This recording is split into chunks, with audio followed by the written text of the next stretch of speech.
Nós estamos a quase 500 quilômetros do Cairo, a capital do Egito, em direção sul, na península do Sinai, justamente para conhecer o Monte Sinai, o Monte Horebe e o famoso monastério de Santa Catarina. Esse monastério foi construído pela rainha Helena por volta do ano 340 depois de Cristo, claro. Muitos dizem que foi a rainha Helena, através do imperador Constantino, que determinou a localização do Monte Sinai. Por isso que mandou construir o monastério aqui. E não é verdade isto. Como eu já disse, monges eremitas cristãos já estavam aqui antes da rainha Helena construir uma capela aqui, inaugurada no ano 340. E o motivo que ela construiu é justamente isto, porque aqui já viviam monges cristãos antes dela, antes do imperador Constantino determinar a construção e pagar pela construção da capela de Helena aqui. Portanto, cristãos já viviam no lugar tradicional do Monte Sinai, que fica na península do Sinai, no Egito. A Helena construiu uma pequena capela para marcar a entrada do Monte Sinai. Ou seja, todos aqueles que fossem acessar o Monte Sinai que está para cá, teria que passar em frente à pequena igreja, a pequena capela que ela fez. E ficando assim marcado o lugar, visto que monges já estavam em toda a região do Monte Sinai. Estavam aqui, estavam em Refidim também. Então ela resolve ouvir o apelo dos monges e construir uma capela na entrada do Monte Sinai. Esta capela, inaugurada por volta do ano 340, quando chegou no ano 530, 540, Justiniano, o imperador, ele mandou construir, ou seja, ampliar a capela e construiu essa muralha em torno da capela de Helena. E a capela de Helena ficou no centro, dentro das muralhas, que passou a ser uma pequena fortaleza, porque sofria constantes ataques dos beduínos. Por isso que a fortaleza, ou seja, o muro que Constantino construiu, não tinha entrada, não tinha porta. Era somente içados por cordas para cima e descia por cordas para baixo, para não ter como ponto fraco de entrar dentro das muralhas do monastério.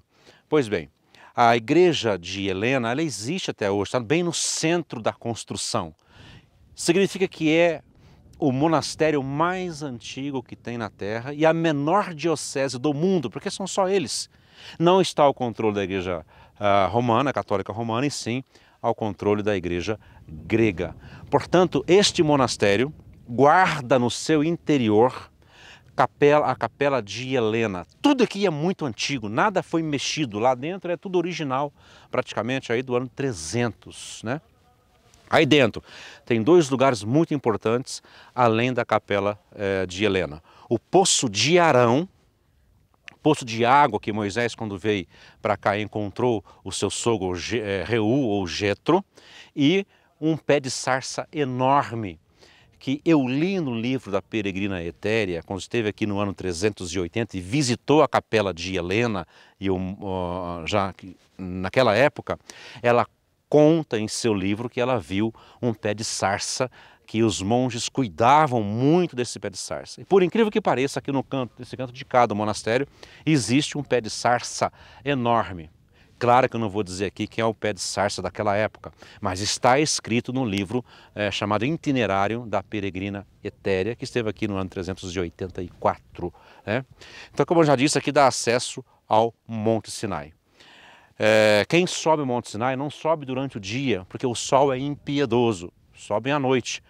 Então na madrugada saem dos hotéis que ficam aqui próximo, vêm para o Monte Sinai e começa a subida por 4 horas subindo a montanha. Nós temos aqui também algumas coisas interessantes que eu vou mostrar depois, que vai dar embasamento, que aqui realmente, além da história da Rainha Helena, tem outro fator que também vai dando embasamento histórico, que aqui realmente foi o lugar onde Moisés trouxe o povo depois que saiu da peregrinação e recebeu as tábuas das leis lá em cima do Monte Sinai.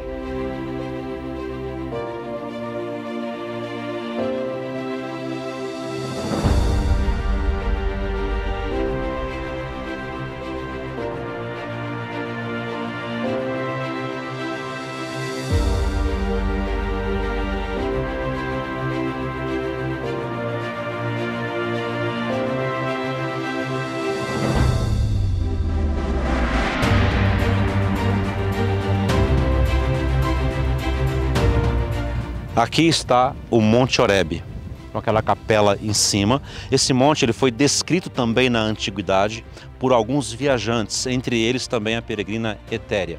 O Monte Sinai e o Monte Horebe às vezes se confundem na Bíblia. Às vezes é chamado de Horebe, todo o Sinai. E às vezes é nomeado somente o Monte Sinai, que fica à direita, que nós não vemos daqui. Aliás, o Monte Sinai, ele é um maciço, ele é uma cadeia de montanhas. No maciço do Sinai, nós temos um mais alto, que é o Jebel Musa, que este é o monte tradicional onde Moisés subiu. Então, Monte Horebe e atrás aqui o Monte Sinai.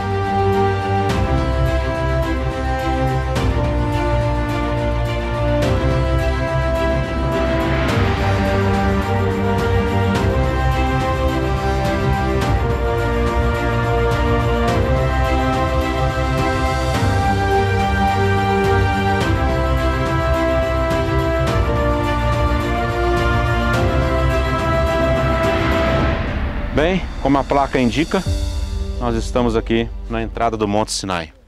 A região chama-se Santa Catarina, inclusive o monastério chama-se Santa Catarina em homenagem a uma santa que vivia em Alexandria e chamava Santa Catarina, que morreu e virou mártir da igreja e o monastério leva o seu nome. Então a partir daqui é que os grupos começam a subir o Sinai por essas trilhas, 7 quilômetros andando por trilhas na montanha até chegar na parte final. São 2.490 metros de altura e mais ou menos, calculo que 4 horas para subir, porque vai fazendo paradas. Aí você me pergunta, mas Carlos, por que o povo sobe, os grupos sobem? Olha, não só religiosos sobem aqui, não só cristãos sobem o Monte Sinai, mas muçulmanos também sobem o Monte Sinai. Ao contrário do que muitos pensam, muçulmanos também vêm aqui. Católicos, evangélicos, aventureiros também vêm até o Monte Sinai. Os católicos e os evangélicos vêm pela história do Monte Sinai, história de Moisés, a história dos 10 mandamentos, que Moisés subiu até o alto, né? E de lá recebeu das mãos de Deus as tábuas contendo os 10 mandamentos. Os aventureiros vêm pelo prazer de subir uma montanha dessa envergadura, né? E os muçulmanos vêm porque tem em Moisés um grande profeta também. Aqui então é a entrada do Monte Sinai. Há pessoas que pegam camelos para subir o Sinai, porque eu não sou muito dessa ala aí de usar animais para questões turísticas, né? Acho que é fazer o animal escravo do ser humano. Tem que caminhar devagar, descansando, até conseguir chegar lá em cima no amanhecer, já com o sol levantando, ter aquela vista sensacional e você poder dizer, olha, eu subi o Monte Sinai. Eu estive no mesmo lugar que Moisés esteve. Porque lá no livro de Deuteronômio fala que Deus desceu em cima do Monte Sinai e, segundo a Bíblia, o monte tremeu e fumegou, porque Deus descera sobre ele. Por isso que essas pedras estão caídas, roladas. Estudos comprovaram que elas estão caídas porque parece que o monte levou um chacoalhão. Está lá em Deuteronômio. Está lá em Êxodos, se não me engano, capítulo 19, que fala sobre esse tremor de terra que teve aqui, quando Deus desceu e falou com Moisés, e as pedras caíram. Então, a gente sobe o Monte Sinai, andando entre essas pedras enormes que estão caídas, até conseguir atingir o topo.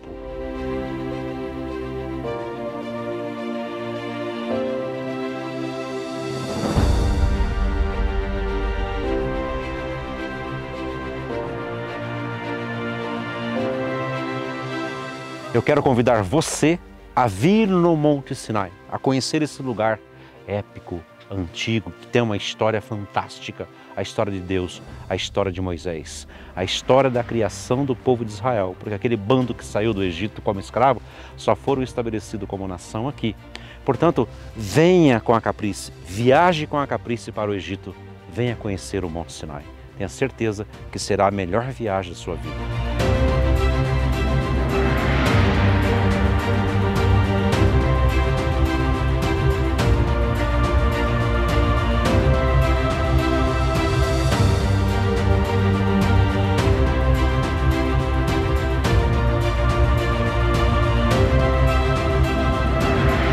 Venha para Monte Sinai com Caprice Turismo. Agora eu vou entrar no pátio do monastério. Vamos conhecer aqui uma parte muito antiga, que é do ano 540, mais ou menos, da época do imperador Justiniano, que ampliou aquilo que Helena fez no ano 340.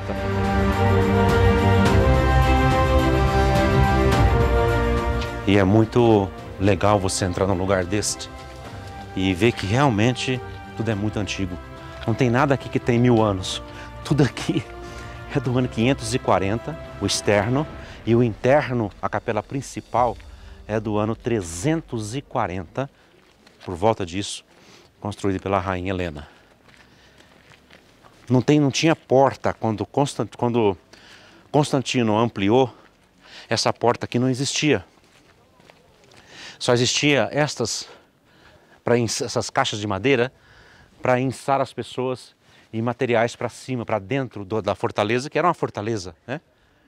De medo que os beduínos, os sarracenos, né, invadissem, que eles estavam fazendo constantes assédios aqui no monastério. Então não tinha essa porta. Essa porta ela é a porta mais recente. Então tudo subia e descia por cordas através destas estruturas no monastério. Portanto, isso aqui é muito antigo. É mais antigo do que o próprio imperador Constantino e a rainha Helena. Porque os monges e eremitas cristãos já viviam nessa região aqui antes do imperador Constantino. Então quando alguém falar, foi o imperador Constantino que elegeu esse lugar como sendo o Monte Sinai, a pessoa não conhece história, não estudou nada, só vai no copia e cola. A verdade é que isso aqui, os monges cristãos já viviam aqui antes da rainha Helena.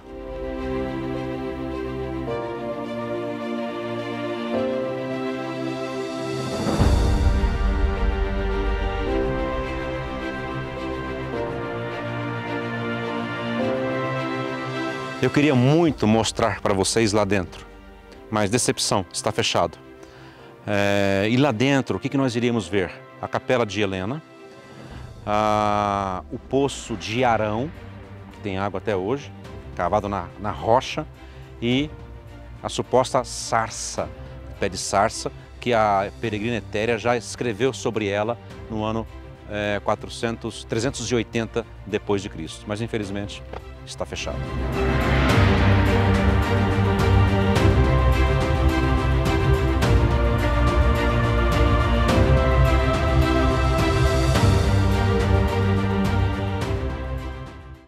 E assim nós terminamos esta temporada sobre o Egito. Espero que você tenha gostado do nosso trabalho, da nossa dedicação aqui em trazer até você as imagens e as informações desse Egito fantástico. E que você possa fazer parte, junto conosco, de uma das nossas viagens para o Egito faraônico. Espero você neste mesmo horário, na próxima temporada do nosso programa, onde iremos mostrar para você a encantadora Grécia. A Grécia dos mitos, das belas paisagens, de Meteora, das ilhas gregas, do Pártenon. Espero você que esteja sempre ligadinho aí no nosso programa na próxima temporada.